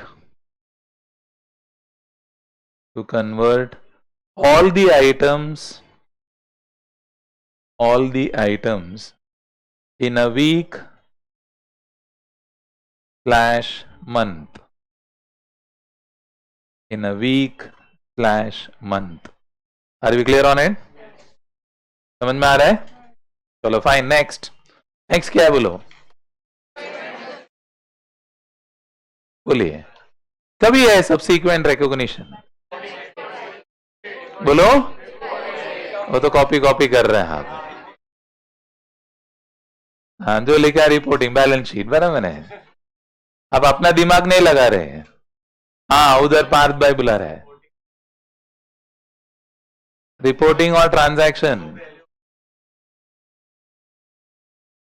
हाँ रीपे बोलो ना, यस, सब्सिक्वेंट वैल्यूएशन कभी होगा, रिपोर्टिंग डेट पे तो होगा ही कंपलसरी, उसके पहले भी हो सकता है, कभी पेमेंट किया, पेमेंट मिला, ऐसा कॉपी नहीं करने का, तो पेमेंट किया, पेमेंट मिला, एक मिनट, रिवाइज, हाँ बोलिए क्या करना चाहिए आपके हिसाब से, चलो बैलेंस शीट वाला डेट का बात करते हैं, बैलेंस शीट डेट का बात करते हैं, क्या करना चाहिए, any one of you,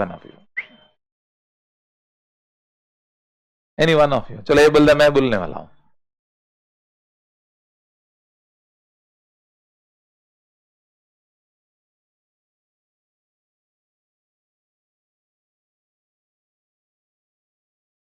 okay, और हाँ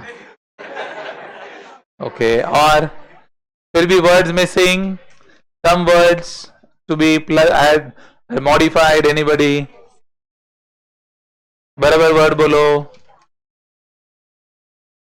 हाँ, she is calling there.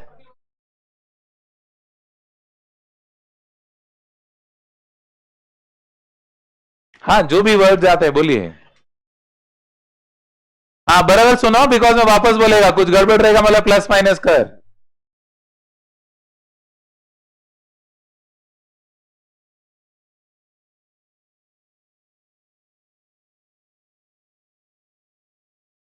Okay. और कुछ प्लस माइनस. मैंने बोला था, मैं बोला था मुझे रिकॉल चाहिए.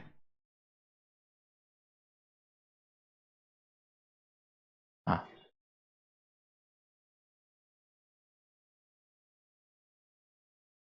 हाँ, ये कुछ बोल रहे हैं वहां पर.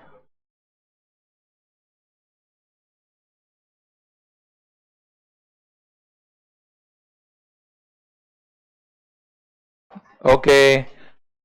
प्लस माइनस और एक आध वर्ड मिसिंग.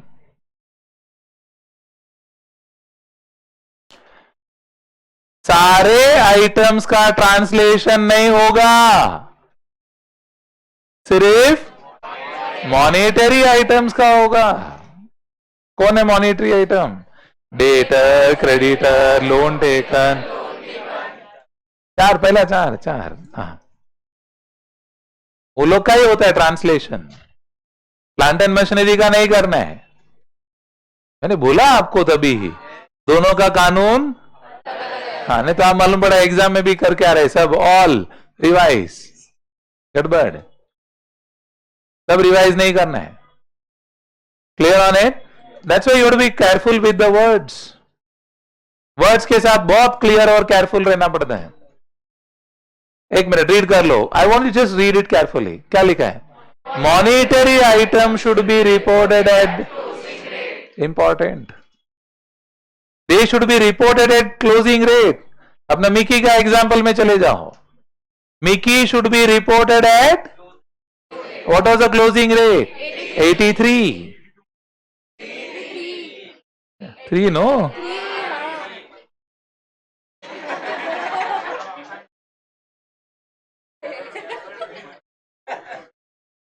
अभी अभी हमने क्लोजिंग रेट में भी मैंने बोला था. हाँ, चलो कोई बात नहीं. हाँ, तो क्या लिखा हमने? Monetary item should B means Mickey Mouse incorporation on 31st March 24 should be reported at. And what was the closing rate? 80. But Mickey was at what price? 80. तो हमको क्या करना पड़ा? 80 से 83 करना पड़ा. एंड मिकी कौन है? मिकी कौन है? कार्टून कैरेक्टर है, मालूम है. हाँ, क्रेडिटर. क्रेडिटर. तो क्रेडिटर को 80 का 83 बनाने का तो क्या करना पड़ता है? क्रेडिट. तो मिकी को क्रेडिट किया, लॉस को डेबिट किया. So the meaning of that is this: we have to report the monetary item at the closing rate. Means Mickey को 83 में लेके आओ. तो बोले नहीं नहीं, वो तो 80 में 83 में कैसा लेके आएगा? तो नीचे जवाब दिया है. इन कहां पर है? हाँ, इधर लिखा है. एनी गेन और loss arising on conversion, translation of foreign currency items would be shown as foreign exchange gain, loss and should be shown in profit and loss account. तो बोले मैं 80 का 83 बनाएगा तो क्रेडिटर को बढ़ाना पड़ेगा, तो लॉस हो जाएगा. बोलते ठीक है, लॉस को किधर ट्रांसफर कर दो? Profit and loss. That's a provision. Clear? Non monetary, मेरे पास प्लांट एंड मशीनरी पड़ा हुआ है, रोल्स रॉय का प्लांट एंड मशीनरी पड़ा हुआ है $2 लाख का. क्या करने का? हाँ, मैं जब भी लाया था रोल्स रॉय का प्लांट एंड मशीनरी 80 रुपया था. अब उसका डॉलर का प्राइस हो गया 100 रुपया. हाँ, मेरे को उससे कोई फर्क, क्योंकि मैं तो मशीनरी किस में रखा है? अभी रुपीज में रखा है. क्योंकि बैलेंस शीट किसका है? मेरा है। इंडियन कंपनी का है। मैं बोला मेरे पास रोल्स रॉय का मशीन है, मैं बोला ही नहीं मेरे पास क्या है क्या नहीं है। हाँ, तो फिर क्यों एक्स्ट्रा दिमाग लगा रहा? कंपनी इंडियन कंपनी है, तो रोल्स रॉय मशीन रुपीज में रहेगा। और उसका क्या कर रहे हैं हम? Depreciation.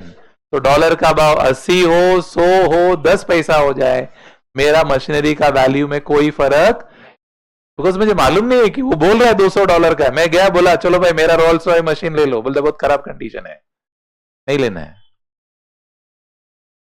I am not sure, I am not whether I'll get that or not. I may not. But Mickey Mouse के केस में we are clear. Donald Duck का केस में we are very clear. Clarity is the important perspective. समझ में आ रहा है क्या आपको? तो क्या लिखा नेक्स्ट लाइन में? Non monetary items are carried at historical rate, carried at historical rate should be reported at historical rate. खत्म। जो भी हिस्टोरिकल रेट में है उसको वही हिस्टोरिकल रेट में कंटिन्यू करेंगे। किसके केस में? Non monetary. क्लैरिटी सुन रहे? फिर कहां वैल्यू चेंज हो सकता है? जब अगर हमने कुछ पेमेंट किया है, पेमेंट मिला है, तो वापस उसका डिफरेंस निकाल के कहां ट्रांसफर करना है? फॉरेन एक्सचेंज गेन और लॉस। उसका मीनिंग यहां पर है वापस, एनी गेन और loss arising on conversion settlement. Settlement कर रहे हैं हम, सेटलमेंट मतलब पेमेंट कर रहे हैं, या तो पेमेंट मिल रहा है हमको, तो क्या करने का? Foreign exchange item should be shown as foreign exchange gain और loss and should be P&L account. तो तीन चीजें हो, मतलब दो चीजें मेनली होगी, सेटलमेंट हो रहा है, ट्रांसलेशन हो रहा है। Got the point? Conversion, just I've used the word, so you understand conversion is nothing but translation, or translation is nothing but conversion. That's a convenience word. Clarity hai? Hello? Any problem?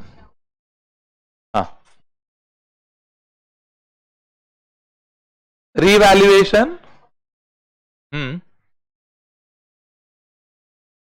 Revaluation of assets. Revaluation of asset से क्या फर्क पड़ता है? Because आपका जो machinery है वो किस में है?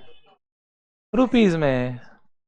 मैंने वही बोला ना, रोल्स रॉयस से हम मशीन लेके आया, $2 लाख का लेके आया, ₹100 का रेट था, तो 2 करोड़ का मशीन है मेरा। तो 2 करोड़ का मशीन मैंने लाया, मैंने लिख दिया plant and machinery debit 2 crore to Rolls Royce 2 crore, या पैसा देके लेके आया to bank 2 crore.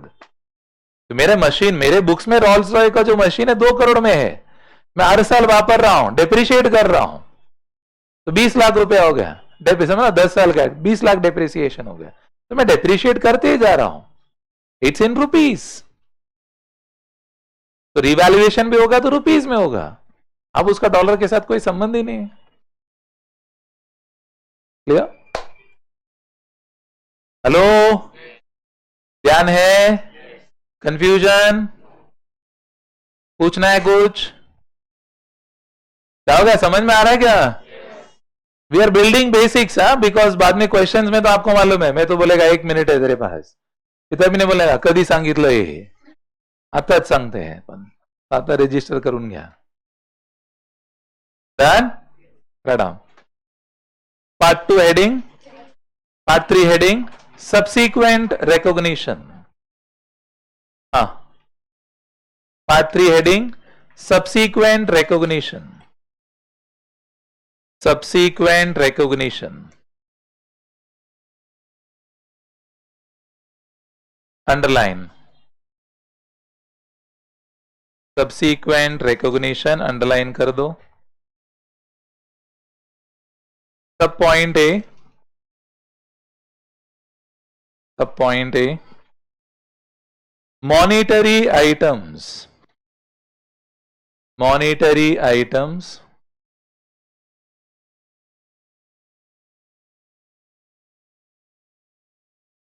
on the balance sheet date should be reported on the balance sheet date should be reported at closing rate should be reported at closing rate. Full stop. Same point, next line. Any gain or loss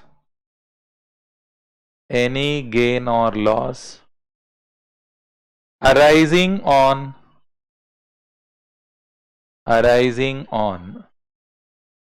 such conversion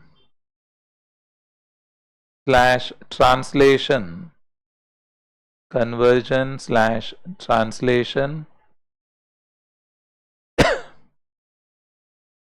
should be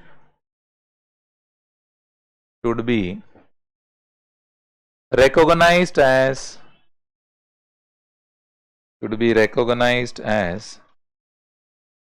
foreign exchange gain or foreign exchange loss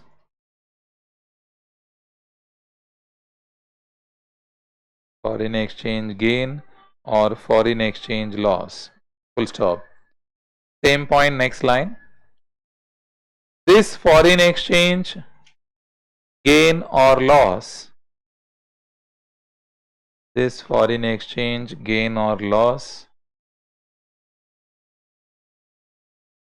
finally transferred to statement of profit and loss. Is finally transferred to statement of profit and loss.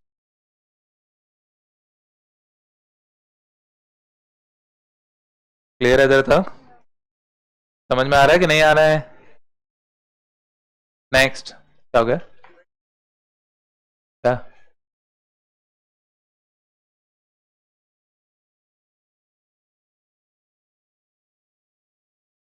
लिखा ना? Report या closing rate पे करो. Point number 1 क्या लिखा है? Closing rate पे लिखो ना. क्या? तुमको जो चाहिए लिखो ना. तुम अपना नाम लिखो, बर्थडे लिखो, जो चाहिए तुम कुछ भी लिख सकते हो. आपका बुक है. बराबर है. हाँ, next.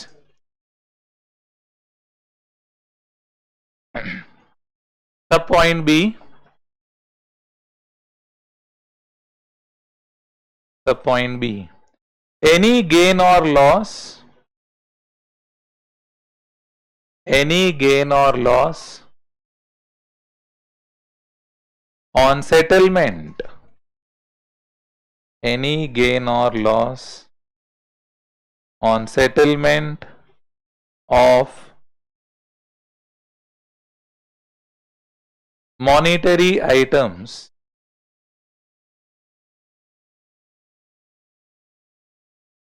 due to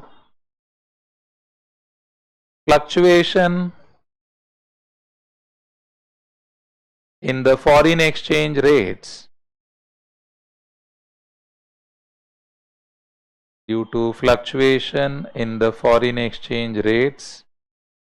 should also be recognized as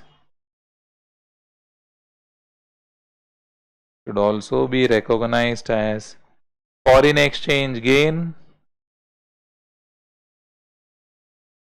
slash foreign exchange loss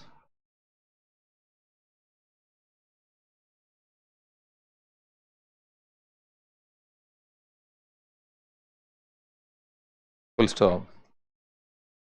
Same point, next line. This gain or loss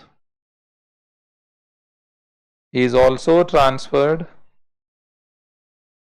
This gain or loss is also transferred finally to statement of profit and loss. Is also finally transferred to statement of profit and loss.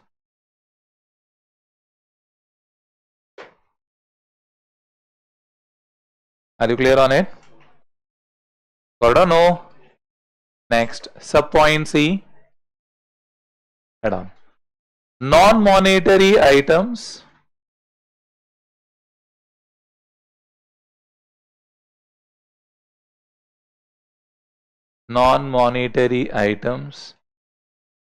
carried at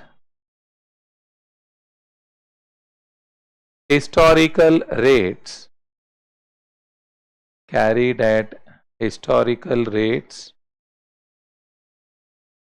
should continued to be reported at the historic rate should be continued to be reported at historic rate on the reporting date / balance sheet date.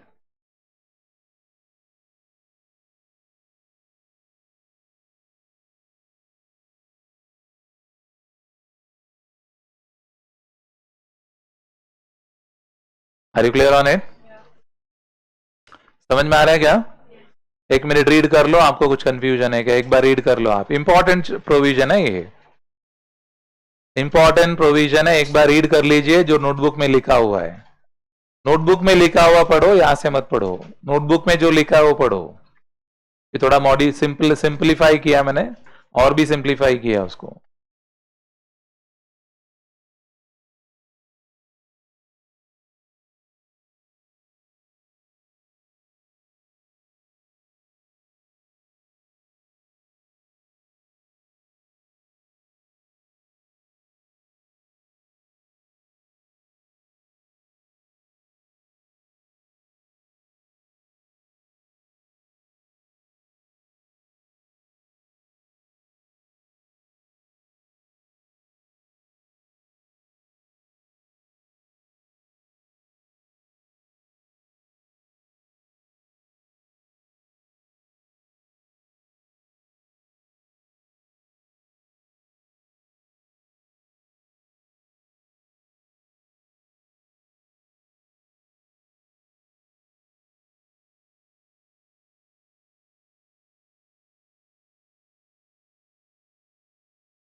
हो गया done?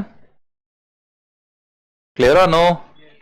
हाँ, अभी इसमें pencil ले लो और सब point A जो है, monetary item on the date of balance sheet should be reported at the closing rate. तो अपना वो मिकी माउस वाला एग्जांपल का पेंसिल से लिख के रखो. At $1 is equal to ₹83.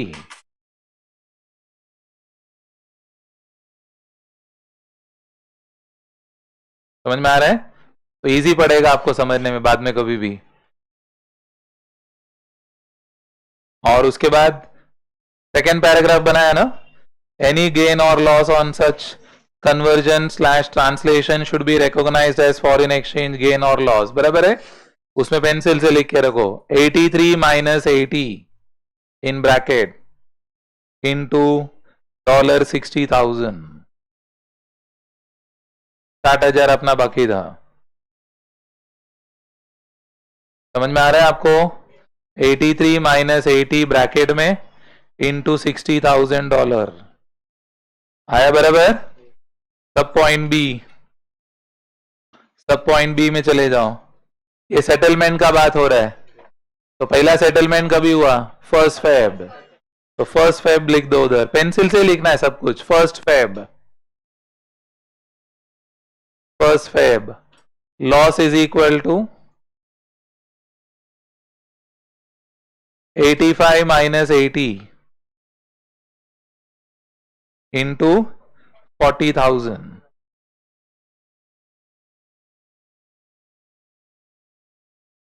बराबर ना? हेलो। एंड फर्स्ट कभी था मेरे ख्याल से अप्रैल था ना? 15th April bracket 83 minus 82 profit is equal to 83 minus 82 into $40,000 $60,000 into $60,000 profit है वो। Profit is equal to 83 minus 82 into $60,000। समझ में आ रहा है क्या आपको? तो ध्यान से चेक करने को आना चाहिए। तो that example will take care of majority of your concepts. Clear? And sub point C लिखा है हमने। क्या लिखा है सब point C? Non monetary items carried at historic rate should be continued to be reported at historic rate on the reporting date / the balance sheet date. मतलब उसमें उसको कभी भी ट्रांसलेट नहीं करना है, रिवाइज नहीं करना है, उसको सेम स्टैटिक रखना है। Clear on it? अच्छा, इसमें क्या हो सकता है? एक बहुत एक्सेप्शनल है, बहुत ही एक्सेप्शनल है, थोड़ा सा दिमाग का काम है, फिर भी मैं कोशिश करता हूं। नहीं, थोड़ा सा वो क्यों डाला है प्रोविजन मुझे नहीं मालूम, because it requires little more maturity on it. This will come only in MCQs, they will not ask questions. ठीक है, सुन लो। Suppose Tata Steel has a land, सुन लेना carefully. Tata Steel has a land in London. तो London में उनका land है, ये उन्होंने लिया था 1 अप्रैल 2019 को, एंड $1 लाख, एंड तभी प्राइस था 80 रुपीज का। तो मेरा $1 लाख का है, 80 रुपीज प्राइस था तभी। सुन रहे आप? हमने तो लैंड को वैल्यू कर दिया, अपने बुक्स में एंट्री कर दिया। अब क्या हो जाता है कि 1 या 31 मार्च 24 को ये लैंड का वैल्यू हो गया $5 लाख। कितना हो गया? $5 लाख। अभी क्वेश्चन है कि मेरा गेन कितना हो गया। मैं बोला टाटा स्टील को लग रहा है भाई लैंड का भाव बढ़ गया, मुझे तो रिवैल्यू करना चाहिए। तो $1 लाख का $5 लाख हो गया, तो टाटा स्टील फील्स अरे आई शुड रिवैल्यू यार, कितना 4 गुना हो गया, 5 गुना हो गया, वाव लवली। एंड मालूम पड़ा उधर गवर्नमेंट फोर्स कर रहा है कि कोरस जिसने टेक ओवर किया, बिकॉज वो लोग को लग रहा है पोल्यूशन का इशू है, तो लोग बोले प्लान को मॉडर्नाइज करो, ऐसा बहुत सारा झगड़ा चल रहा है। तो उनको लगता है लैंड एक अच्छा काम है, पर उससे थोड़ा अपन बेच के कर लेते हैं कुछ settlement. So if you technically see $1 lakh का land has become $5 lakh, so have I made a gain of $4 lakh? No. It will also depend on what? Exchange, exchange नहीं समझ में आ रहा है? ऐसा देखा जाए तो ये 80 लाख रुपया हो गया, सुन रहे? ये 80 लाख रुपया हो गया। तो अभी 80 लाख रुपया हो गया, तो ये $1 इज इक्वल टू, मालूम पड़ा अपना नसीब बहुत स्ट्रांग है, $85 का भी भाव बढ़ गया। समझ में आ रहा है? डॉलर का भी भाव बढ़ गया। सुन लेना carefully, listen listen, that's why I said थोड़ा सा दिमाग का काम है। चलो 80 रुपीज है, नथिंग हैपेंड, 80 रुपीज ही है, तो भी क्या हो गया 4 करोड़। कितना हो गया 4 करोड़, अरे 5 लाख इंटू, समझ में आ रहा है ना, 4 करोड़ रुपीज हो गया। If dollar remains the same, but if dollar becomes $1 is equal to 85 हो गया, then the gain will be 4.25 crores. Then the value will be to 4.25 crores. Yes, no? मतलब ये 4.25 जो हो गया है, उसमें से पूरा लैंड जिम्मेदार नहीं है, थोड़ा पार्ट लैंड का है, थोड़ा पार्ट एक्सचेंज का है। नहीं समझ रहे हैं? सुन रहे कि नहीं? Are you getting my point? हाँ, मालूम पड़ा डॉलर का भाव हो गया $1 इज इक्वल टू 10 रुपया। तो ये तो 1 लाख का 5 लाख हो गया, मैं बेचने जाएगा तो क्या मिलेगा 50 लाख, तो मेरे को तो टेक्निकली क्या हो गया लॉस। नहीं समझ रहे हैं? तो मतलब ये लैंड है, ये नॉन मॉनिटरी है, बट दूसरे देश में पड़ा हुआ है, तो इसको रीवैल्यू करेगा, तो सिर्फ रीवैल्यूएशन जो है, सिर्फ I can not see the increase in the value of dollar, I have to also see the rate. That is why they say if the conclusion, अगर मेरा नॉन मॉनिटरी आइटम हिस्टोरिक में है तो उसको historic में रहने दो, लेकिन मेरा नॉन मॉनिटरी को किधर मैंने रीवैल्यू करवाया, क्या करवाया, तो मेरा एक्सचेंज रेट को भी ध्यान में रख के रीवैल्यू करना पड़ेगा ना। कैन आई जस्ट से नहीं नहीं for $1 lakh has become 5 lakh, it is 80 rupees, so I'll multiply by 80 only and tell this much is the gain? Can I do that? I have to also consider the exchange rate, I have to also consider the, हाँ, तो मुझे exchange rate को consider करना पड़ेगा। तो इसलिए हम क्या बोलते हैं, जो एसेट रीवैल्यू हो गया, तो रीवैल्यूएशन डेट पे जो एक्सचेंज रेट था, अभी आगे जब भी रिपोर्ट होगा तो क्या प्राइस पे रिपोर्ट होगा, जो दिन रीवैल्यू हुआ वो दिन का एक्सचेंज रेट पे रिपोर्ट होगा। तो 2 थिंग्स, अगर हिस्टोरिक में है हिस्टोरिक में ही रहेगा, बट अगर किधर रीवैल्यू करना पड़ा तो जो दिन रीवैल्यू हुआ वो दिन का एक्सचेंज रेट मरने तक एप्लीकेबल रहेगा। नहीं समझ रहे हैं? That is an exception. Why? Because the gain cannot be calculated without considering the exchange rate. The exchange rate can make the hell out of it. Got my point? This is with respect to some piece of land in the foreign country. Clear either or not? Anything in foreign country.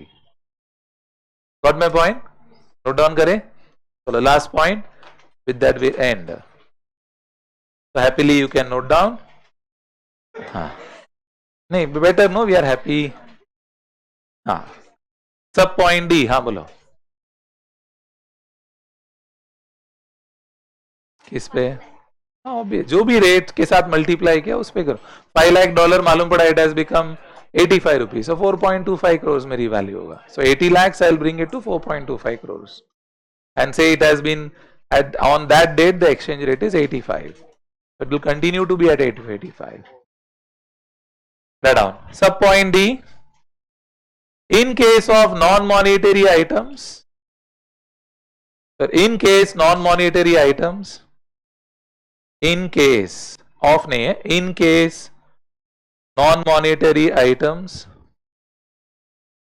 are carried at fair value, are carried at fair value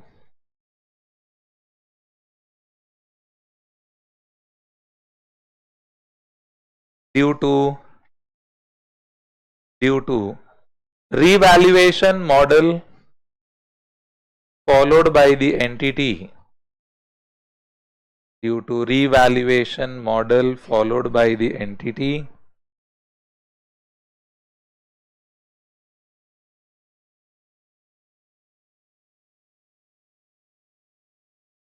then it should be reported, then it should be reported using the exchange rate, reported using the exchange rate on the date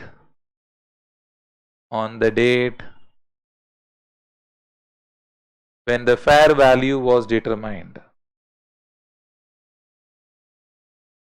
on the date when the fair value was determined. Full stop.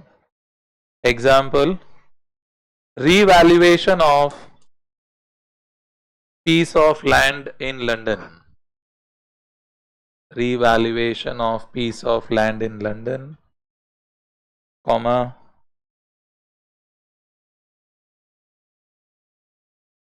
inventory in foreign operations, inventory in foreign operations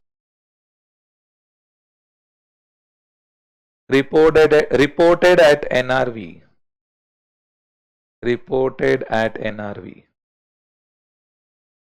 etcetera. Clear है? दो ही example आएगा और कुछ नहीं आएगा, वो भी MCQ में आएगा. Clear on it? Okay fine, thank you. पढ़ के आइए, तो ही होगा.